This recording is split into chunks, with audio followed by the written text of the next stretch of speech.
Story with five পেতে হলে গল্পের স্বাদ ধরতে হবে স্টোরি উইথ ফাইভের হাত। আজ 15ই সেপ্টেম্বর। ঠিক আজকের দিনে 1876 সালে আমাদের বাংলায় জন্মেছিলেন জনপ্রিয় অমর কথা শিল্পী শরৎচন্দ্র চট্টোপাধ্যায়। অমর কথা শিল্পী স্বর্গীয় শরৎচন্দ্র চট্টোপাধ্যায়কে জানাই শতকোটি প্রণাম। তাহলে আজ শুনে নেওয়া যাক অমর কথা শিল্পী শরৎচন্দ্র চট্টোপাধ্যায়ের জীবনের কিছু কথা ও তার ছেলেবেলার দুষ্টুমি। অমর কথাশিল্পী শরৎচন্দ্র চট্টোপাধ্যায়। অমর কথাশিল্পী বলে ভারতীয় সাহিত্যে একজনকে বোঝায়। তিনি হলেন শরৎচন্দ্র চট্টোপাধ্যায়, আধুনিক বাংলা সাহিত্যের অন্যতম শ্রেষ্ঠ কথা সাহিত্যিক। সমাজের নিপীড়িত বঞ্চিত মানুষের দুঃখ বেদনা, অভাব অভিযোগ, বিত্তবান ও সমাজপতিদের অন্যায় অত্যাচার ভণ্ডামি শরৎচন্দ্র নিপুণ চিত্রকরের মতো চিত্রিত করেছেন তার গল্প উপন্যাসে। সবচেয়ে বড় কথা, নারী জাতির স্নেহ মমতা, সরলতা, বাৎসল্য, তাদের ব্যথা বেদনা, আরতি, তাদের প্রতি পুরুষ সমাজের অবিচার, এক কথায় তৎকালীন নারী সমাজের সামগ্রিক রূপ তিনি গভীর মমত্ব ও সহানুভূতির সঙ্গে ব্যক্ত করেছেন। বিচিত্র ঘটনাবহুল ছিল শরৎচন্দ্রের জীবন। ভাগ্যের বিড়ম্বনায় অল্প বয়সেই তাকে দেশের নানা প্রান্তে ঘুরে বেড়াতে হয়েছে। নানান শ্রেণীর মানুষের সংস্পর্শে আসতে হয়েছে তাকে। তাদের দুঃখ বেদনা, জীবনের জটিল আবর্ত কাছ থেকে দেখার সুযোগ হয়েছে শরৎচন্দ্রের। এইসব অভিজ্ঞতা পরবর্তী জীবনে তার সাহিত্য রচনার উপজীব্য হয়েছিল। শরৎচন্দ্রের জন্ম হুগলি জেলার দেবানন্দপুর গ্রামে 1876 খ্রিস্টাব্দ 15ই সেপ্টেম্বর। বাংলা 1283 সনের 31শে ভাদ্র। পিতা মতিলাল চট্টোপাধ্যায়, মাতা ভুবনমোহিনী দেবী। শরৎচন্দ্রের পিতা মতিলাল চট্টোপাধ্যায় ছিলেন উদাসী প্রকৃতির মানুষ। পণ্ডিতের জন্য তার খ্যাতি ছিল।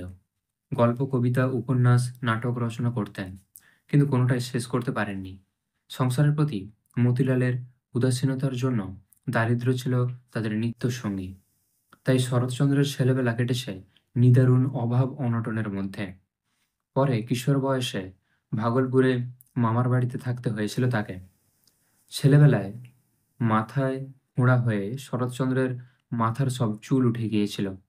তখন থেকেই তার ডাকনাম হয়ে যায় ন্যাড়া।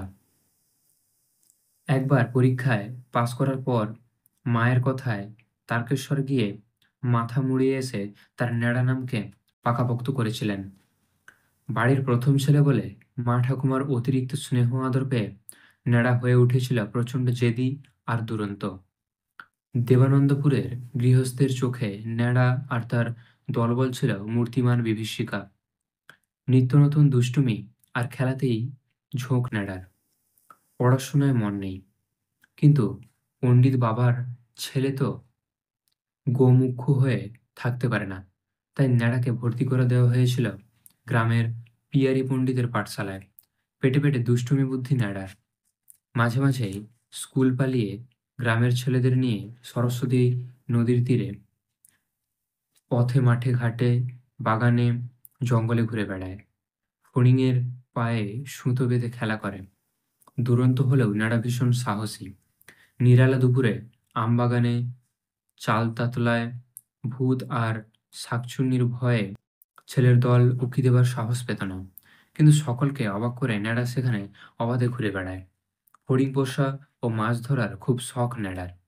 সে একটা কাঠের বাক্সের মধ্যে নানা রকমের ফড়িং ধরে পুরে রাখত। এই ফড়িং ধরবার জন্য এ গ্রামে সে গ্রাম ঘুরে বেড়াত। মাছ ধরার ভালো ছিপ ছিল না, তাই ঠাকুমার কাছে বায়না ধরল ছিপ কিনতে বসন্তপুর হাটে যাবে গ্রামের দুরন্ত লাঠিয়াল নয়নচাঁদের সঙ্গে। আদুরে নাতিকে ঠাকুমা ছিপ কেনার পয়সা না দিয়ে পারেন না। পয়সা নিয়ে ন্যাড়া নয়নচাঁদের সঙ্গী হলো। সেবার বসন্তপুর হাট থেকে নয়নচাঁদ গরু কিনে আর ন্যাড়া ছিপ কিনে সন্ধ্যায় বাড়ি ফেরার পথে ঠ্যাঙাড়েদের পাল্লায় পড়ল। প্রাণটাই যেতে বসেছিল। নয়নচাঁদের লাঠির জোরে সে যাত্রায় প্রাণ নিয়ে বাড়ি ফিরতে পেরেছিল ন্যাড়া। নতুন ছিপ এনে ন্যাড়া পুকুরে নদীতে মাছ ধরে বেড়াতে লাগলো। পিয়ারি পণ্ডিতের পাঠশালায় ৫ ঘা ১০ ঘা বেত হামেশাই কপালে জুটত ন্যাড়ার। ফলচুরি ফুলচুরি সহপাঠীকে জব্দ করার নানান ফিকিরের নালিশ তো ছিলই, উপরন্তু ন্যাড়া পাঠশালা পালিয়ে বেড়ায়। এসবের মধ্যেও ন্যাড়া পরীক্ষায় বেশি নম্বর পায়। পিয়ারি পণ্ডিত হিসেবে মেলাতে হিমশিম খান। বাড়িতে মতিলালের কাছে ছেলের নামে নিত্য অভিযোগ আসে। একে সংসারের অর্থাভাব, তার উপর ছেলের জন্য নিত্য নতুন ঝামেলা। তেতরিবিক্ত হয়ে তিনি দেবানন্দপুর ছেড়ে স্ত্রী-পুত্র নিয়ে ভাগলপুরে শ্বশুরবাড়ি চলে যান। এতদিনের খেলার প্রিয় সাথীদের ছেড়ে গ্রামের মেঠো পথঘাট, পুকুর নদী, বন জঙ্গল, বাগান, পাঠশালা ছেড়ে ন্যাড়াকেও মামার বাড়ি যেতে হয়। ভাগলপুরে মামারা বড়লোক, মস্ত বড় বাড়ি তাদের। ভাগলপুরের গা বেয়ে কুলুকুলু শব্দে বয়ে চলেছে গঙ্গা। মাঝে মাঝে বাঁধানো ঘাট আর ঝোপ জঙ্গল। ন্যাড়ার মামার বাড়িতে মন বসতে দেরি হয় না। দুর্গাচরণ বালক বিদ্যালয়ে ২য় শ্রেণীতে ভর্তি করিয়ে দেওয়া হলো ন্যাড়াকে। মণিমামা হলো তার সহপাঠী বন্ধু। ন্যাড়ার পেটে দুষ্টুবুদ্ধি গিজ গিজ করে। নতুন স্কুলে ভর্তি হলেও সে তো শান্ত থাকবার পাত্র নয়। দুদিনেই তার আসল চেহারা আত্মপ্রকাশ করল। স্কুলের পণ্ডিত মশাই অক্ষয়বাবু ভীষণ কড়া ধাঁচের মানুষ। তার চোখে ধুলো দিয়ে আগে ছুটি পাবার জন্য ন্যাড়া স্কুলে বড় ঘড়ির কাঁটা ঘুরিয়ে আগেই ৪টে বাজিয়ে দিত। একবার কাঁটা ঘোরাতে গিয়ে অক্ষয়বাবুর সামনে পড়ে গেল। কোনো গতিতে পালিয়ে সেদিন শাস্তির হাত থেকে বেঁচে গেল। স্কুলে বাঁধা ধরা ছকের পড়াশুনো করে ন্যাড়ার মন আনন্দ পেত না। সে লুকিয়ে পড়তে হরিদাসের গুপ্তকথা আর বটতলার যত রাজ্যের গালগপ্পের বই। ১৮৮৭ খ্রিস্টাব্দ ছাত্রবৃত্তি পরীক্ষায় উত্তীর্ণ হয়ে ন্যাড়া ভর্তি হল তেজনারায়ণ জুবিলি স্কুলের ৭ম শ্রেণীতে। মেধাবী ছেলে ন্যাড়া, তাই অল্পদিনেই শিক্ষকদের প্রিয় পাত্র হয়ে উঠল। ন্যাড়ার বড় দাদু কেদারনাথ ভীষণ কড়া ধাঁচের লোক। প্রতিদিন তার তত্ত্বাবধানে ছেলেরা চণ্ডী মণ্ডপে পড়াশোনা করত। ন্যাড়াকে সেখানে যেতে হতো, কিন্তু মাঝে মধ্যেই ন্যাড়া নানা অঘটন ঘটিয়ে বসত যাতে পড়াশুনো পণ্ড হয়। একদিন রাত তখন ৮টা। কেদারনাথ প্রাচীন মানুষ, ছেলেদের পড়াতে গিয়ে অভ্যাস মতো ঢুলছেন। নাক ডাকার শব্দ উঠছে। এমন সময় ন্যাড়া লুকিয়ে নিয়ে আসা চামচিকে ছেড়ে দিল ঘরে। নিমেষে হইচই, দাপাদাপি, ছুটোছুটি শুরু হয়ে পড়ার ঘর লণ্ডভণ্ড। প্রদীপ উল্টে ঘর অন্ধ হয়ে গেল। কেদারনাথ চেয়ার থেকে উল্টে পড়তে পড়তে সামলে নিলে হুঙ্কার ছাড়লেন। সেদিনের মতো পড়া পণ্ড হলো, কিন্তু এমন লঙ্কাকাণ্ড ঘটাবার দায়ে ধরা পড়ল অন্য এক পড়ুয়া দেবেন। ঘুড়ি ওড়ানো, লাট্টু ঘোরানো আর ডাংগুলি খেলায় ন্যাড়ার সমকক্ষ কেউ ছিল না। এসব খেলার জন্য দাদুদের চোখে ধুলো দিয়ে ন্যাড়া খিড়কির দরজা দিয়ে পালাত। মামার বাড়িতে এসেও ন্যাড়া ছেলেদের সর্দার বনে গিয়েছিল। নিত্য নতুন দৌরত্বের ফন্দি আঁটায় দারুণ মাথা খেলত তার। ন্যাড়ার সঙ্গে মেয়েদের দল মাঝে মাঝে জুটে যেত। এ বিষয়ে তার সম্পর্কে এক মাসি, তার নাম চূর্ণী, ন্যাড়ার প্রধান চেলা। হরিণ, পাখি, বেড়াল, মাছ এসব ধরে আনার ভার চূর্ণীর ওপর ছিল। একবার গাংশালিকের একটি ছানা মেয়েরা ধরে এনে ন্যাড়ার হাতে দিল। ন্যাড়া পুষবে সেই পাখি। পাখিটার পায়ে ঘুঙুরে বেঁধে দেওয়া হলো। সে যখন উঠোনে বেড়াতে ঘুঙুর বাজত। একদিন এক হুলো বেড়াল পাখিটাকে ধরে খেয়ে ফেলল। অমনি ন্যাড়ার হুমুকে সেই হুলো বেড়াল নিধন অভিযান শুরু হলো। কিন্তু তাকে মারার আগেই কপাট চাপা সেই হুলো মারা গেল। ন্যাড়া দলপতি রূপে তার মামা বাহিনী আর সমবয়সী ছেলেদের নিয়ে অচিরেই শিকারিহীন গড়ে তুলল। শিকার করতে হলে বন্দুক চাই। বাঁশ দিয়ে ন্যাড়া বন্দুক তৈরি করল। ন্যাড়ার পাখিকে বিড়ালে খেয়েছে, তাই শিকারে বেরোবার আগে বিড়াল মেরে শুভযাত্রা করতে হবে। ন্যাড়ার নির্দেশে একটি ছেলে বিড়ালের গলায় দড়ি বেঁধে ঝুলিয়ে ধরল। ন্যাড়া ছুঁড়ল বন্দুক। বন্দুকের শব্দ দেবেন। ন্যাড়া চিৎ হয়ে পড়ে গেল। আর সেই সুযোগে বিড়াল উধাও। পোষা একটা কোকিল ছিল ন্যাড়ার মামার বাড়িতে। সেটা ডাকতো না। কোকিলের গলার স্বর ফোটাবার জন্য ন্যাড়ার উপদেশে আমের কচি পাতা খাওয়ানো হলো কোকিলকে। কোকিল ডাকল না। তখন অনেক মাথা ঘামিয়ে ন্যাড়া বলল, গলায় ঝাল লাগলে কোকিল ডাকবে। কচি আম পাতার সঙ্গে লঙ্কা বেটে খাওয়ানো হলো কোকিলকে। আর সেই টটকা খেয়ে কোকিলের স্বর চিরতরে বন্ধ হয়ে গেল। সংসার শেষ। এই বই পড়ে ন্যাড়া আর মণিবাবু খুব উৎসাহিত হয়ে উঠল।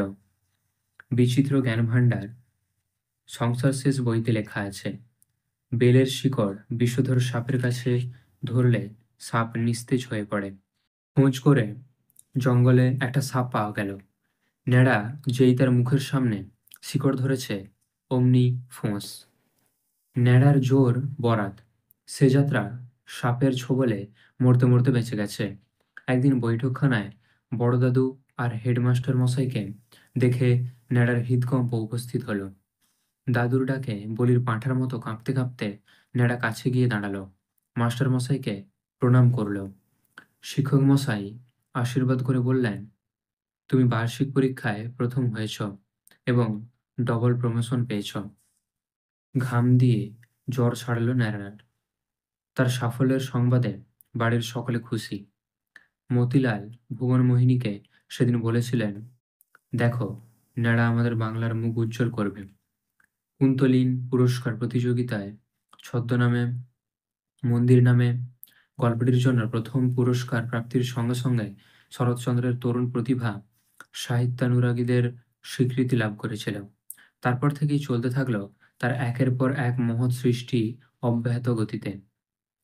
তার অসংখ্য কালজয়ী উপন্যাস, গল্প প্রবন্ধের মধ্যে বিরাজ, বউ, বিন্দুর ছেলে, শ্রীকান্ত, চারখণ্ড, পল্লী সমাজ, দেনা পাওনা, পণ্ডিত মশায়, দেবদাস, পথের দাবি, অরক্ষণীয়া, চরিত্রহীন, গৃহদাহ, বিপ্রদাস, ষোড়শী, চন্দ্রনাথ, শেষ প্রশ্ন, বড় দিদি, বিজয়া ইত্যাদি উপন্যাস, নিষ্কৃতি, রামের সুমতি, মেজদিদি, মহেশ, অভাগীর স্বর্গ ইত্যাদি চিরকালীন গল্প ও স্বদেশ ও সাহিত্য, তরুণের বিদ্রোহ প্রভৃতি প্রবন্ধ বাংলা তথা ভারতীয় সাহিত্যকে মর্যাদা দান করেছে।